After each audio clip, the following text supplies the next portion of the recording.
Push button natin. Yun o. It's alive! So yun mga katropa, meron tayong gagawin dito na NMAX version 2. Ang problema ng motor ni boss ay ABS. Naka always on yung kanyang indicator tsaka walang speedometer. Kung sakaling nag-on pala ang inyong indicator at medyo malayo na yung takbo nyo, ipa-check nyo agad or ipagawa nyo agad sa mga gumagawa sa inyo para maagapan at hindi masira yung bolt. Kasi yung bolt yung pinaka mahirap hanapin sa lahat kapag hindi na na-repair yun or minsan nasusunog pa nga, wala na tayong habol dyan kundi bypass. Yun nga lang, kapag wala kang ABS, hindi siya mag-i-stabilize or hindi stable yung preno mo kapag malubak, basa or mabuhangin yung daan. Ayun naman yung purpose ng ABS, pang stable lang na siya ng preno at hindi siya pampalakas ng preno. Tapos dito naman, wave alpha, nagpa-full wave si boss kasi medyo drop na yung kanyang voltahe, tapos yung kanyang battery nagpalit tayo at mahina na gentle ano. Tapos full wave para tumagal yung buhay ng battery. Ito naman mga katropa, click version 1. Ang problema ng motor ni boss, anong problema na to gentle? Hindi umaandar ano? Dinala rito. Hindi umaandar. Galing na to sa ibang shop, kinakalikutan nila. Yan, meron pa nga silang mga G-number dito sa side stand. Baka sakaling side stand lang yung problema. Tapos dito, meron silang G-number dito. So, hindi umaandar yung motor mga katropa. At dinala sa atin para ipa-check na kung ano ba talaga yung problema kasi hindi na daw nila mahanap yung problema. Bumili ako ng pang-diagnose para madaling malaman kung ano yung problema sa mga ganitong klaseng motor pag ipay. Pero sa ngayon, ituturo ko sa inyo yung manual na pag-troubleshoot ng ganitong klaseng problema. Kasi karamihan naman sa atin wala namang diagnose at umaasa doon sa manual. Kung mayroong kang diagnose, syempre, madali mo na lang malaman kung ano yung pinaka problema ng motor. Step by step, ituturo ko sa inyo kung ano yung mga tamang gagawin, ano yung mga unang i-check para ma-solve natin yung ganitong klaseng problema.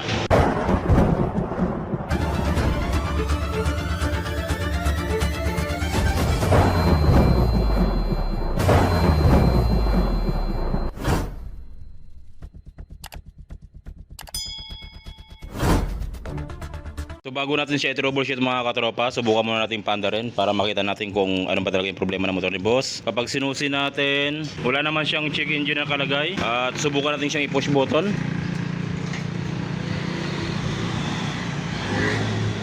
Wala. Pero nakaano yung side stand niya, no? Nakataas. Tapos nakarekta pa rito yung kanyang side stand switch pero walang push button. Tapos ano gentle, kickstart. Meron ba siyang kickstart? Meron po. Subukan natin i-kickstart.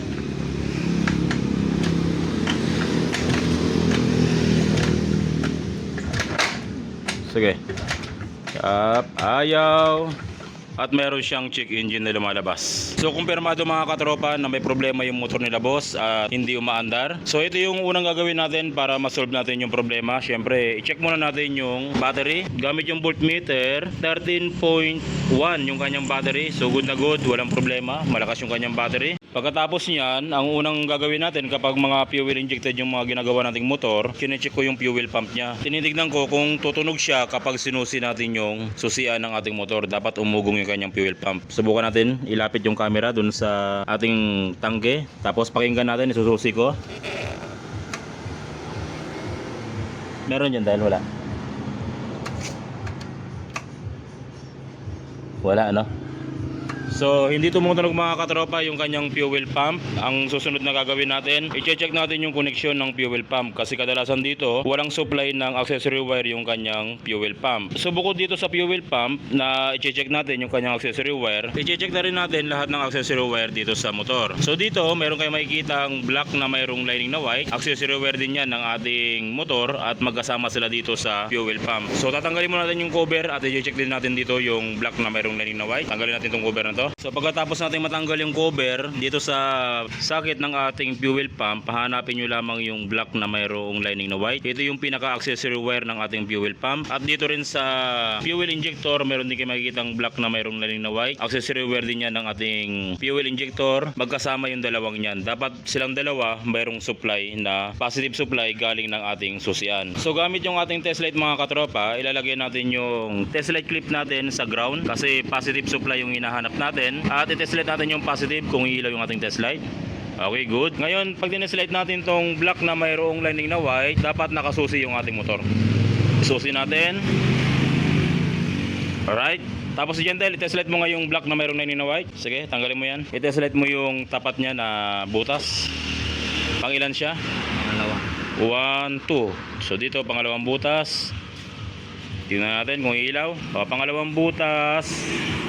walang ilaw. So ibig sabihin, hindi nasusuplayan ng positive supply yung ating fuel pump kaya hindi gumagana. So pangalawang i-check natin yung black white ng ating fuel injector. Test light mo nga. So hindi rin siya umilaw. Ang ibig sabihin niyan, hindi rin napapasukan ng positive supply yung ating fuel injector. Ayan yung muna yung isosolve natin para gumana at mapaandar natin yung motor. Dito muna tayo magsisimula sa fuse box. Ito yung ating fuse box. So dito sa fuse box mga katropa, kung mapapansin nyo, mayroon kayo makikitang black na mayroong lining na white. So tatlo yan. Dito sa kabilang side na to, black na mayroong lining na white. Ito yung trigger ng relay natin. At dito naman sa bandang gitna, black na mayroong lining na white. Ito naman yung trigger ng isa pang relay natin, yung maliit. Kung yung isa, yung sa gilid ay sa malaki na ka-trigger, dito naman sa bandang gitna ay ito yung trigger ng ating relay na maliit. Tapos dito naman sa side ng mga fuse, kung mapapansin nyo, mayroon ding ditong black na mayroong lining na white. Yung black na mayroong lining na white na ito naman yung supply ng ating fuel pump ng black white, at supply ng ating fuel injector black white, at supply din ng ating ignition coil black white dito sa side ng ating fuse. Bago natin i-test light itong black white ng ating fuse, i-test light muna natin yung black white ng ating mga relay. Ito, dapat kapag sinusi natin yung ating susian, iilaw dapat yung ating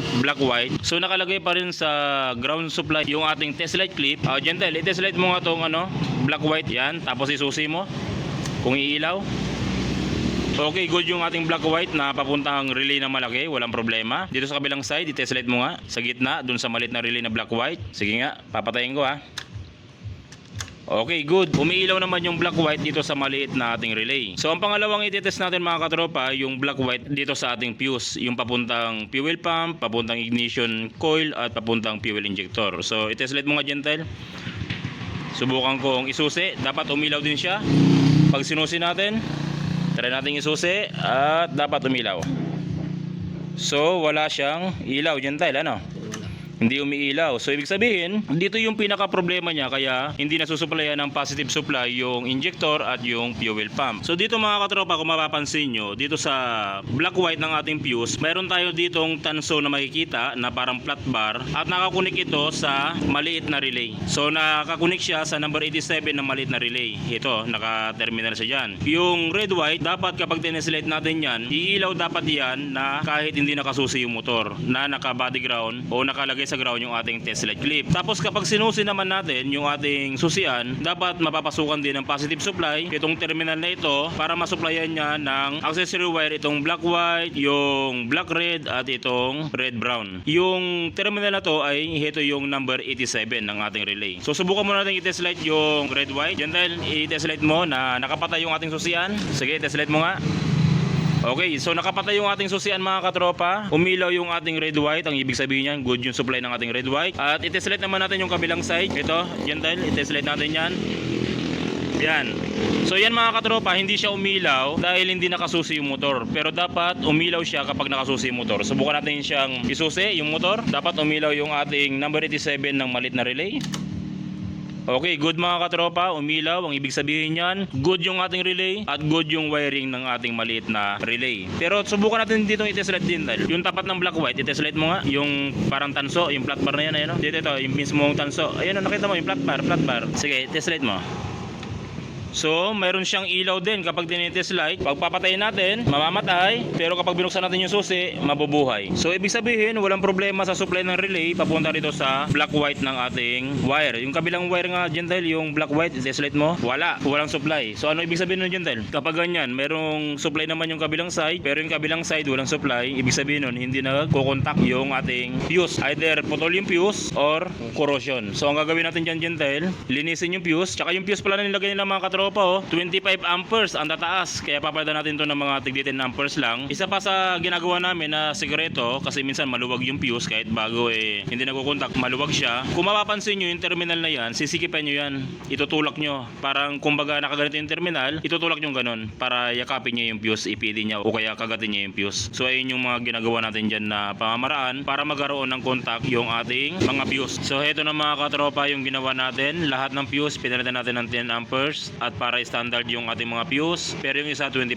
amperes. Ito kasi yung pinaka main fuse ng ating motor. Tapos yung black na mayroong lining na white, subukan natin i-test light. Naka ground pa rin yung ating test light clip. Gentle, i-test light mo yung black white. Susin natin.